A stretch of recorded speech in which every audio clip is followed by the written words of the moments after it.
and welcome to the Bright Minds of E-commerce podcast. I'm Dana, founder of Bright Red Marketing, your e-commerce advertising specialists. Today we are here with Kylie from GF Oats. Kylie is the founding director of GF Oats Australia, delivering quality foods for people with special dietary requirements and who seek healthy, nutritious alternatives. GF Oats Australia is the largest importer of uncontaminated oats, now selling over 100 tonnes a year, and they're about to introduce the market to Aussie GF Oats. She's overcome a lot of challenges over the years, so let's get into it. Welcome to episode 15. Hi, and welcome to the Bright Minds of E-commerce podcast. Today we are here with Kylie from GF Oats. Welcome, Kylie.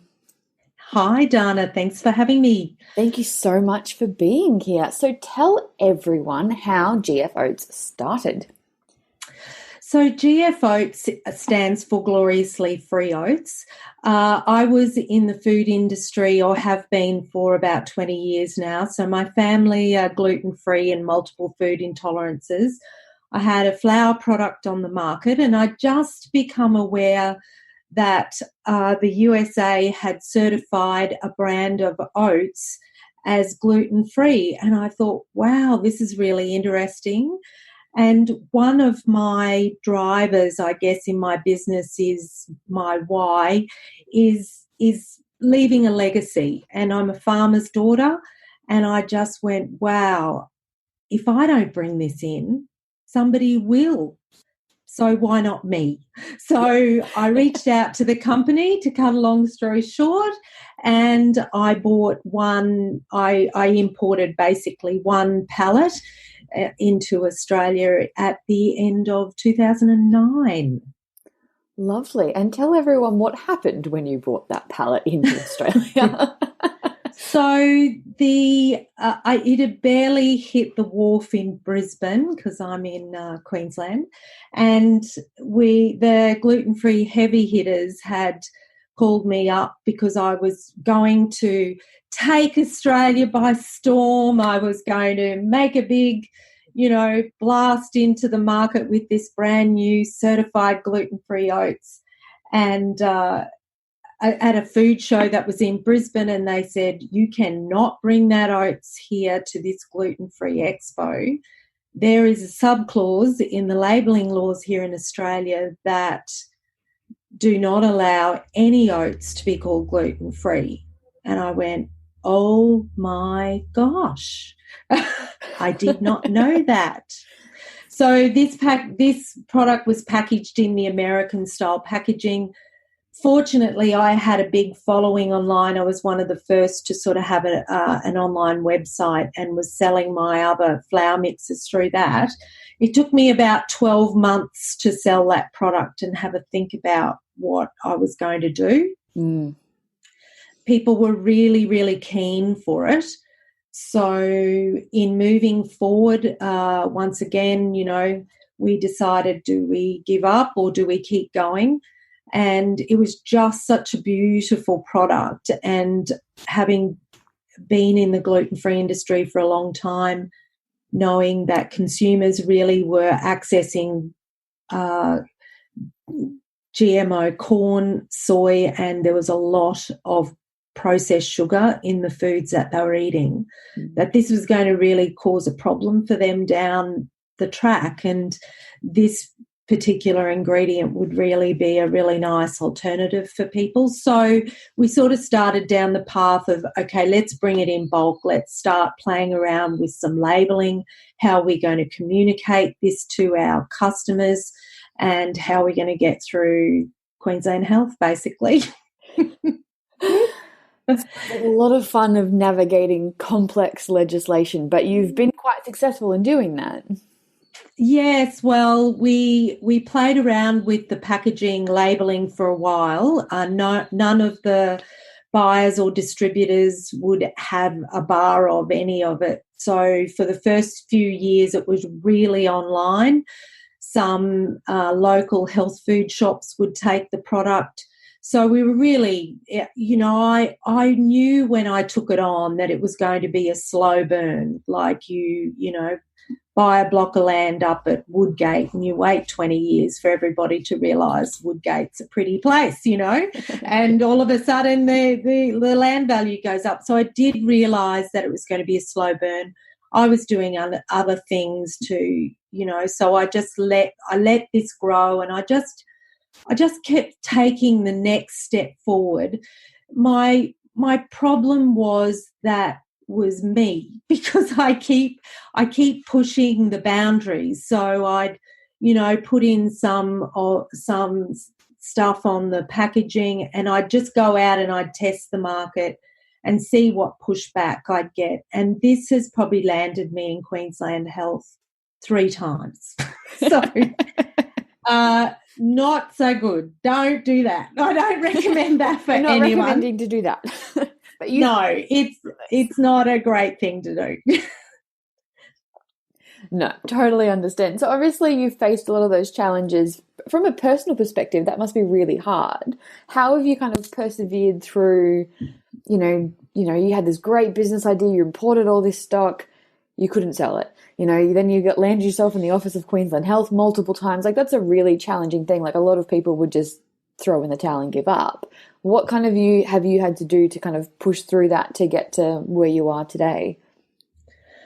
Well, it's one of those things, and one of the topics or things we have talked about since I've known you is that we, you know, and with everything that's going on in the world today, we hear this word pivot, which I sort of roll my eyes at, because if you are actively engaged in your business, you are pivoting all the time. And we found that after a little while, the labels that we had on our packaging, things had started to settle down. We weren't getting any resistance. I had what I call a shower moment. So everybody might have their place that they reflect or they think about life. Mine happens to be in the shower.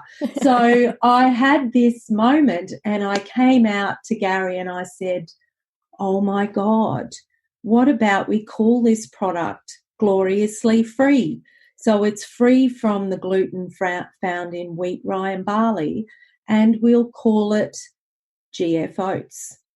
So I reached out to my packaging design and brand manager, and I said, this is what I'm thinking. Can we come up with a logo? So the logo that you see on our packaging today, GF Oats, has really been a challenge for people in the industry. But I've got a lot of pushback on it, but I'm not breaking any laws, because essentially I am using the term GF to knowing that also is an acronym in my industry for gluten-free, but my product is labelled Gloriously Free. So it was a way that I could really reach out to my consumers. Now, that was a huge pivot in our business. So once we had that laid down around 2014, 15, I registered that logo and didn't get any pushback. And once you register that logo, you're pretty much right to go forward. And the packaging that you see today, we really drilled down into who our customer was, who would pay for this product, who really needs it. And that's where we came up with, look, our oats are the most expensive oats in the country, but our consumer is really passionate about health and what they put in their bodies, and making sure that the consumer and they're making sure that the products that they're eating are going to be good for them, and they are what they say they are. So we also came up with the slogan, the oats you could trust. So these were the real things that in 2016, I guess, started the momentum of the business started to take off. Yeah, I think it's amazing. So I just think it's very clever how you've come up with that. Like, it's obviously such a big obstacle, and I think those shower moments are just accurate. I think we all have them. I was at a conference the other day and they said that it's those moments when you're not doing anything that your brain has a chance to actually think about things. So you need to give yourself moments to not do anything. And for most of us, that is in the shower or going for a walk or those sorts of things. So that's very clever. I like it. Yeah, well, I think it's giving yourself those moments, Dana, of, what do I need to ask? What do I need to do next? And then giving yourself that space and time for the answer to come, because we get caught on the rat race, on that total spinning wheel, and we don't listen to the messages or the great ideas that come in. So we need to give ourselves time to do that. 100%. I think we're too stuck being busy all the time and not enough time kind of creating and thinking so that you can make those pivots, you can make those changes, and you can make sure that your business is what you want it to be in the first place. I've spoken to so many people that have just got so busy running businesses that 3, 4, 5 years down the track, they just quit because it's not actually what they wanted in the first place. Yeah. It's important you've got that time to check that you are on the right track for you, let alone on the right track for your business. Yeah. So obviously starting a food-based business is very different to starting a fashion business or a beauty business. Do you have any tips or words of advice for those wanting to start in the food space?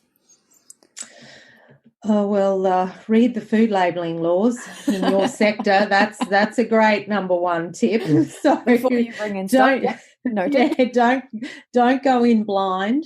Look, when I look back, some of the things that I didn't do that I wish I did do was more of that market research. So really drilling down, and we hear it a lot, almost to the point that we shut our ears and go, oh, I know I should be doing it, but I don't want to do it.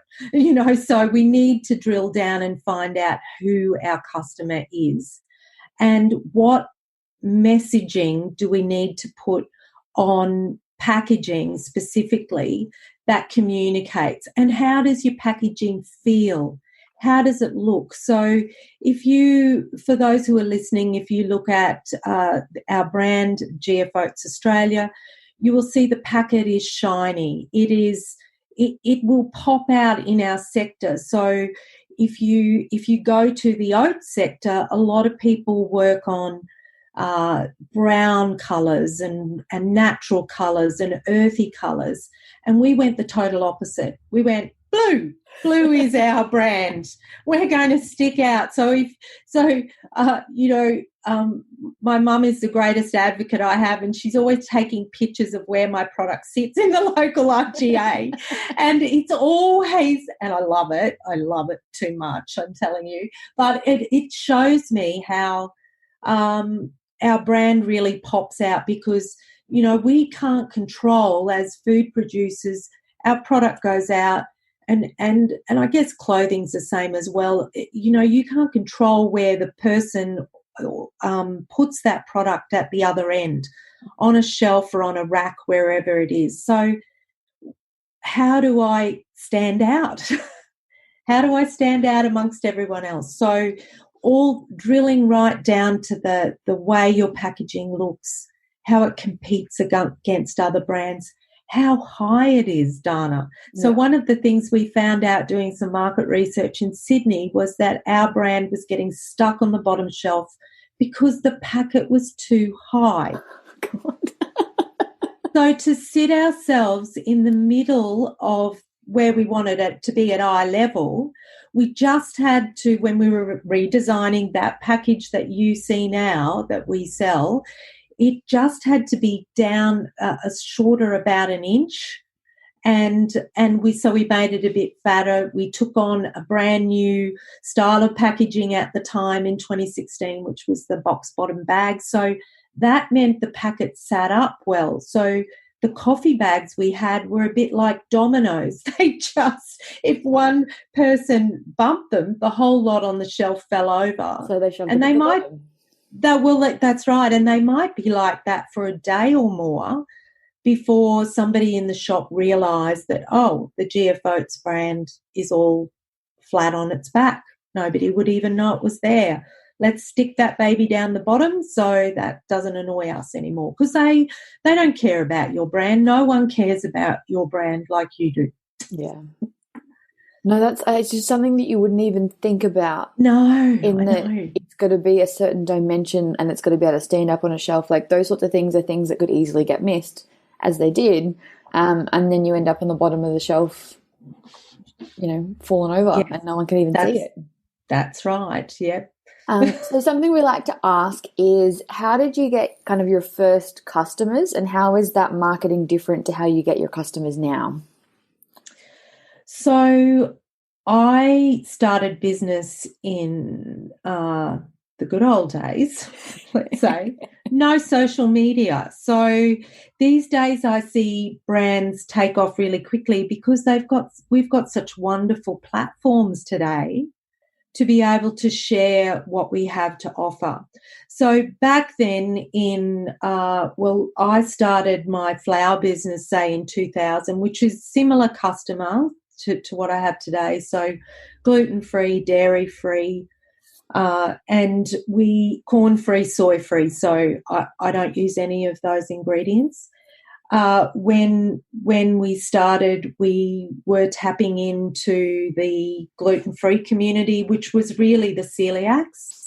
So I was able to realise that they have a problem with oats. So 1 in 100 celiacs actually may react to uncontaminated oats. So they are a group that do need to be careful. Yep. So I had to basically, when I put my oats on the website, I was familiar with what the problems were because the family that we sourced this product from was celiac. So we already knew some of the challenges that might be faced there.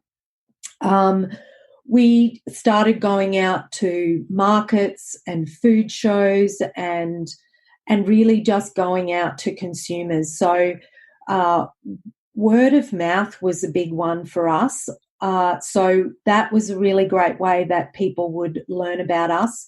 I also learned a lot in the early days about email marketing because that was really the only form of communication that we had to our customers. So I used to do a lot of recipes. I had made my own recipe books. They became, well, we weren't using that word now, but lead magnets basically. So I was stumbling across that and I used recipes. So if you sign up to my database, I'll send you a recipe every week. So that was sort of, your customers were really hard won back then. I find that it's much easier to find your target market and to find customers these days than it used to be. Yeah, awesome. So how do you get your customers now? What are some of your more successful, I suppose, marketing strategies that you use? So the best one that I used, and in food, everyone loves recipes. So we made ebooks. So first of all, my 50 ways with GF Oats, is our main lead magnet. So when we give away those recipes, we don't charge for them. We just collate them into an ebook, pop them on the website. We use them in Facebook campaigns. One we used about 2 years ago, the 50 Ways with GF Oats, that was I think had 450 downloads of that particular ebook in that campaign. So when that happened, I just went, oh, so ebooks are really the way to go. So we started to put together lunchbox ones and winter warmers ones, and we've got more ebooks along the way that we've got planned. So one of the things that we started noticing too was that influencers started using our product, tagging us and sharing their recipes, and we were doing nothing with them except for liking them and going, oh, wow, that's really great. And then I went, wow, we should be reaching out to these people and asking them if we could use our recipes. So in a world full of very full inboxes, we decided to put a second newsletter in every week. So, as you do. But it's been really successful. So what we call it is Kylie's Kitchen Pick of the Week. Because simultaneously I started to go online live and was doing Kylie's Kitchen recipe tips, so showing people how to make things live on Facebook. So we decided to put a newsletter in. So we have an extra group or category in our emails whereby people would subscribe to the Kylie's Kitchen newsletter. So every week we send a recipe. We're not trying to sell people anything. We don't have a special deal attached to it. All that newsletter is the recipe of the week. That's it. Which is really clever marketing, because if they want the recipe and they are on your list, they likely customers, they're going to need the oats to make the recipe. It's genius. That's exactly right. But I know we even have people on that list who aren't necessarily our customers, who just love oats. Yeah. And I'm okay with that, because, I think that one of the things we like to do is, because our product is so expensive, and for other people who have got products that are expensive in that category, there's nothing wrong with being expensive, but what can you give people for free that's of enormous value to them and giving back? So we looked at the recipes was one. I just love giving back the recipes, and we bundle them now into different categories like breakfast ones and vegan ebooks and things like that. So we've got a smoothie one coming out for spring.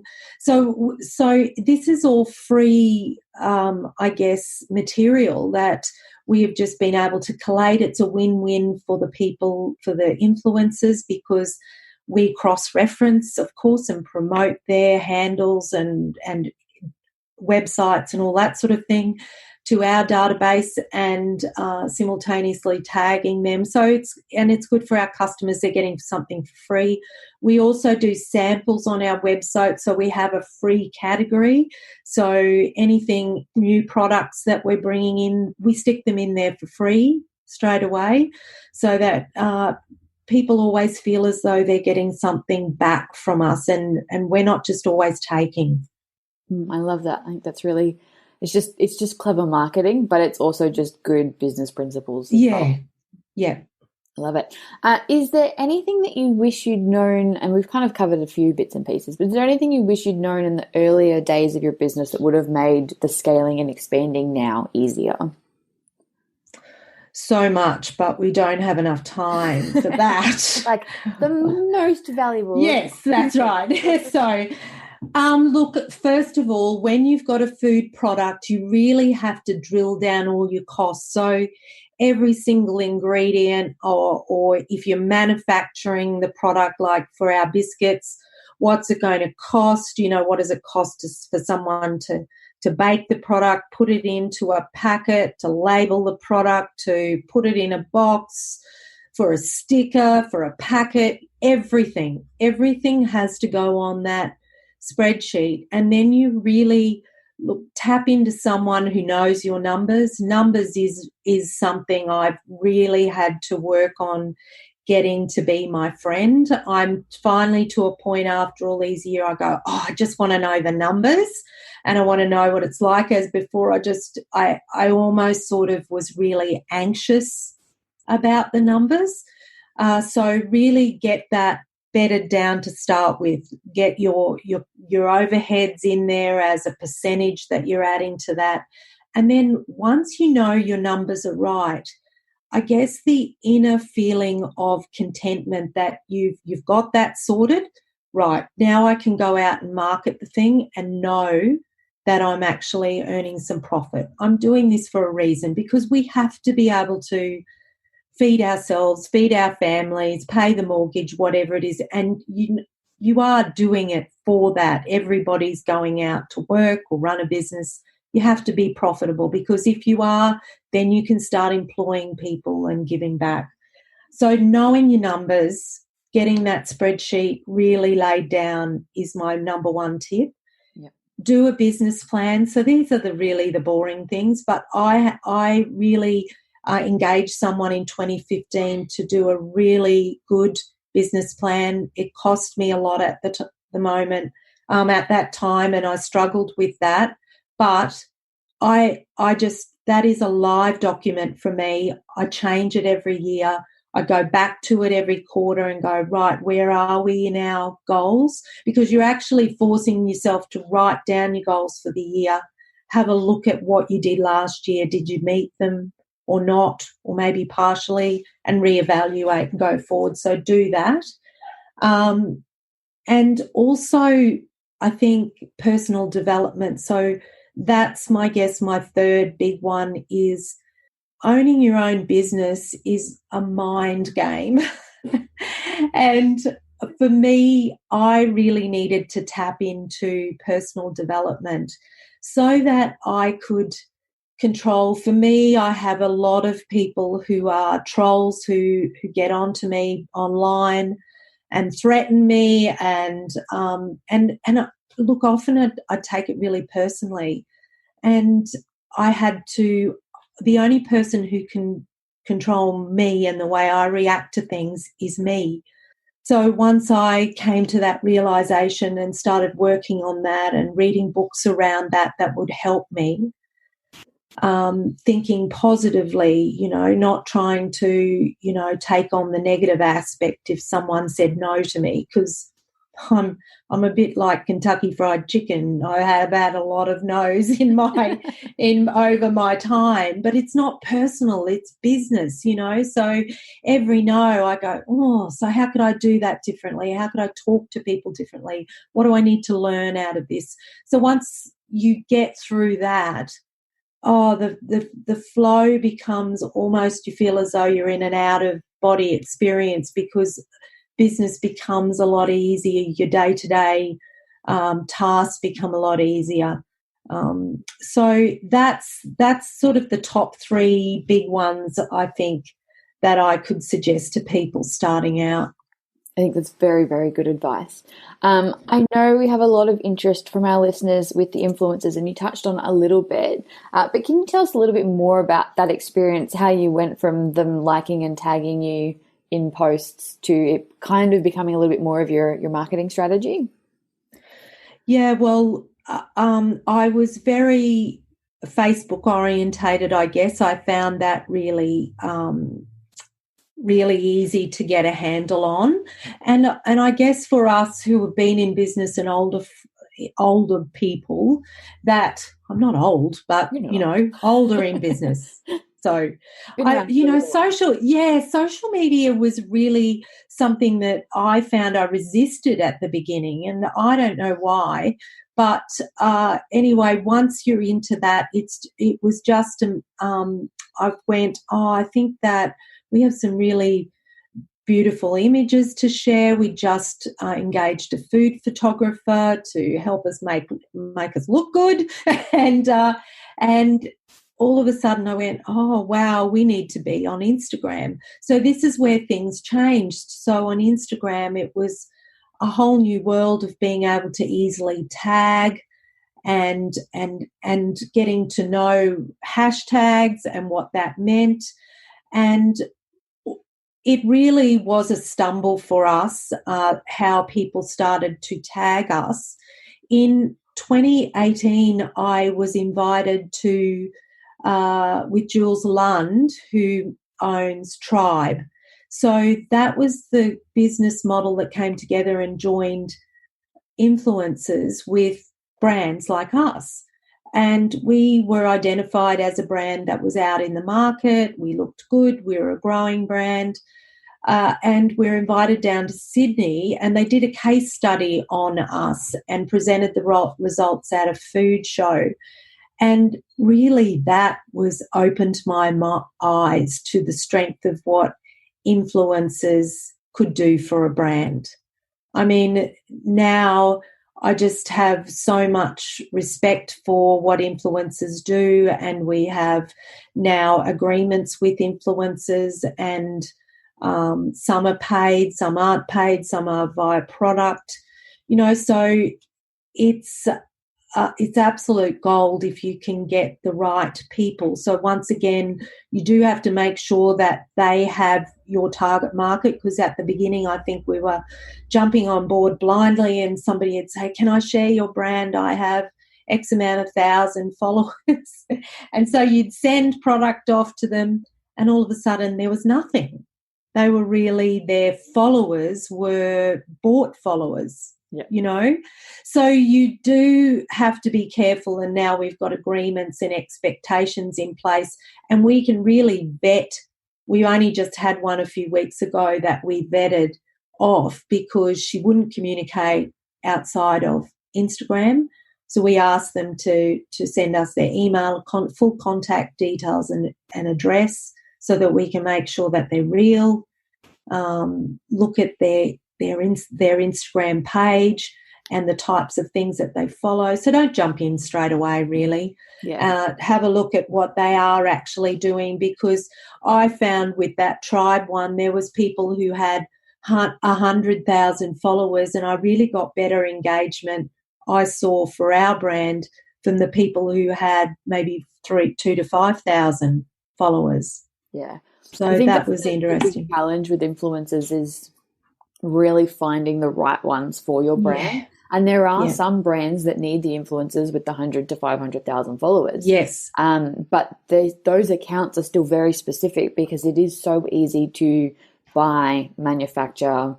Like a couple of years ago, it was so easy to get followers, and they're not legitimate. Like there's a big difference between finding influencers that have a following and finding influencers that actually influence purchase. Yes. And I think that distinction is really important.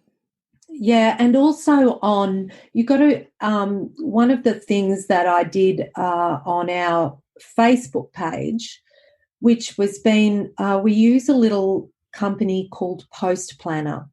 So I don't know whether you've heard of that one, but we use it to reshare quotes, inspirational things, popular posts that have gone. So in that particular platform, you can follow your influence, or follow people like, say, David Wolf, who has the same sort of customer that we're looking for. So you follow them, you can see what posts go up around the world from those guys that are really popular, and you can actually reshare them. And now that strategy is purely for engagement on Facebook.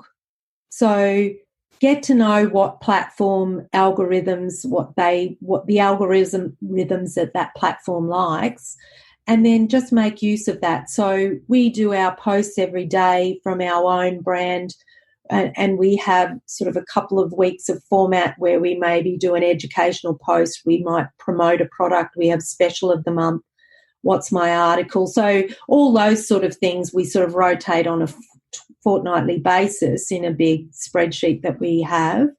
But the ones with Post Planner are purely just, once again, it's that giving back, Dana, giving back to people who are following you, things that they might get. So somebody might, there might be fun posts or something that's inspirational to someone. They might just needed to hear that day.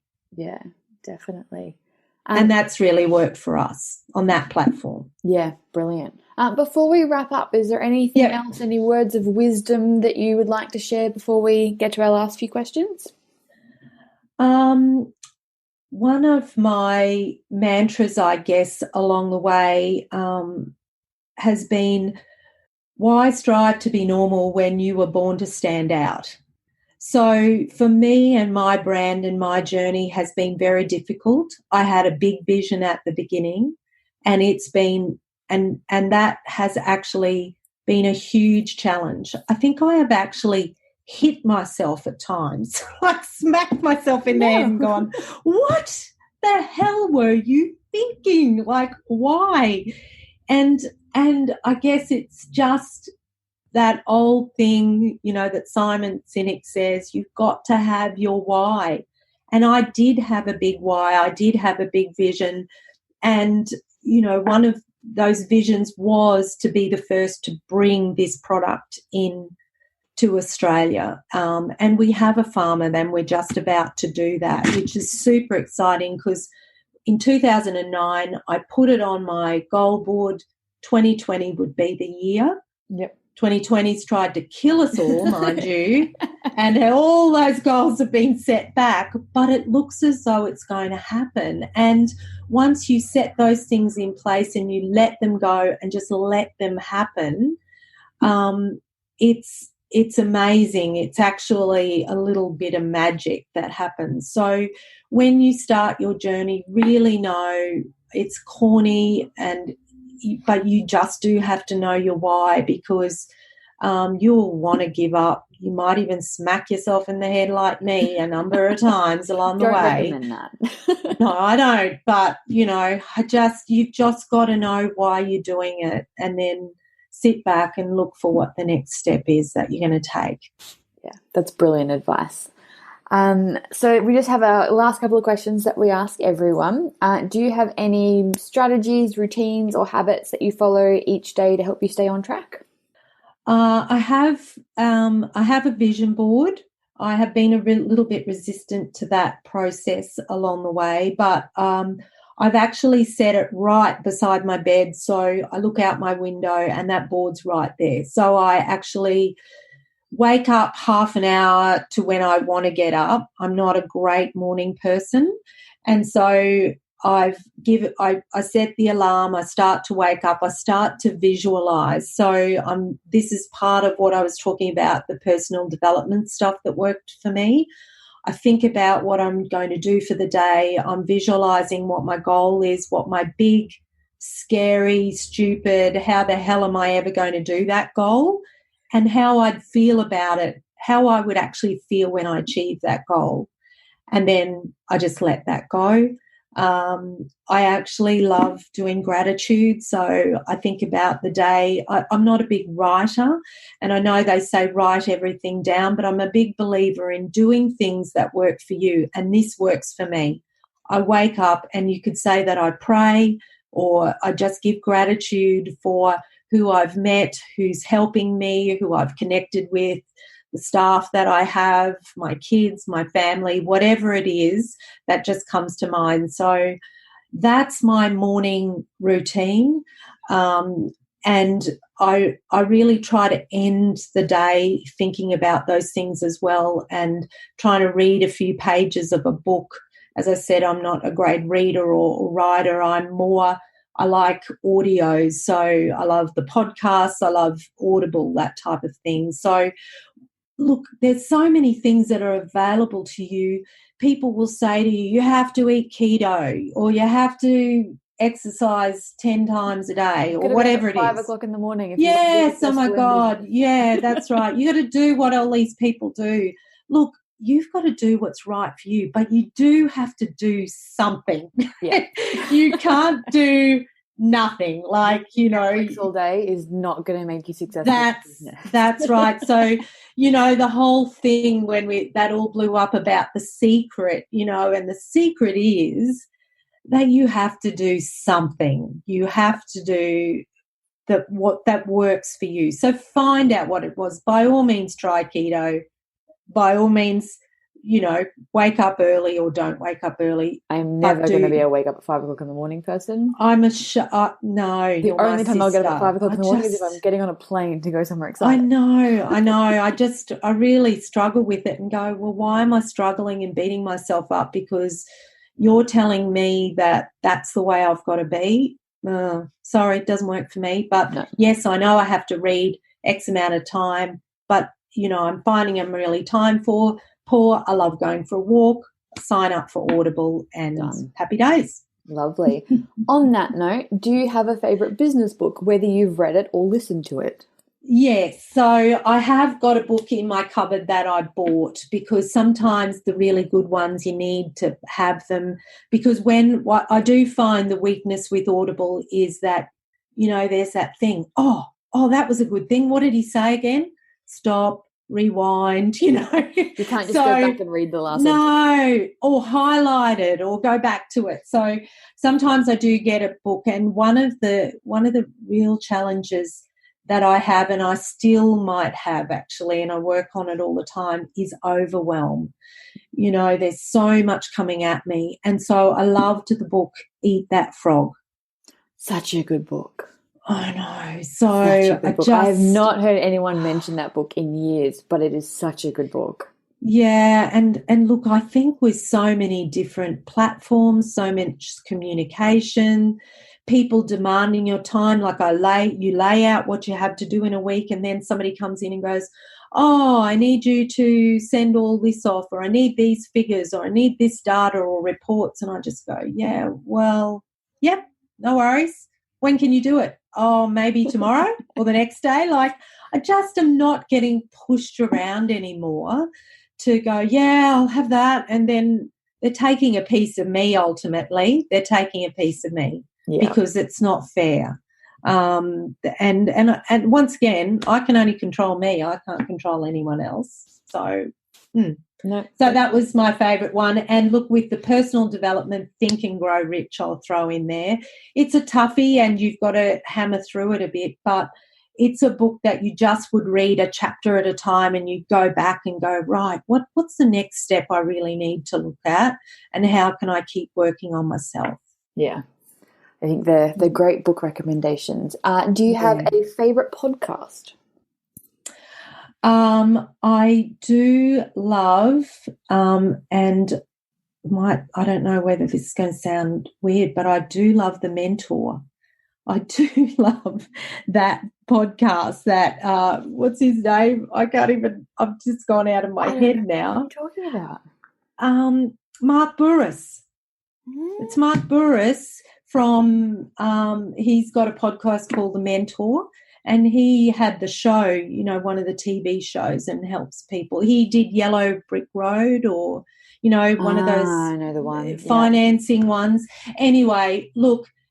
He's got a really nice voice. It helps when they have a nice voice. Oh, it does help when they've got a nice voice. But he gets some really cool people on, really successful people on there, and new brands, older brands, and I think he really digs down into people's story. I love hearing people's story. It's almost like in that hour that you're listening, you get their whole background and their struggles. And I've actually reached out to a couple of people that he's had on to his podcast before. A guy in Brisbane who sells biscuits to companies, or they have healthy snacks, like a subscription box. Yeah. And he's going to take our biscuits on. So, I said, and of course I could get through the gatekeeper because I said, I heard him talking on the podcast, and they went, which one? And I went, well, The Mentor. So that was really cool because it opened the conversation, and I got cut past the gatekeeper and actually got to talk to the owner. So that was really cool. Incredible. If people want to visit you, come buy some oats, what's the best way for them to get in contact? So go to gfoats.com.au and jump onto that site. You'll find we've got a great outline of our story, our compliance stuff that we do,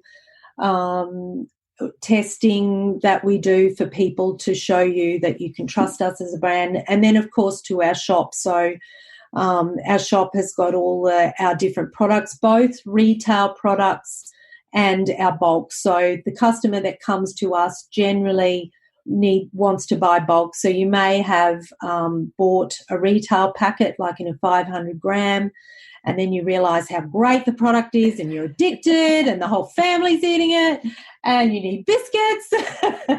So you go to the website and you can put.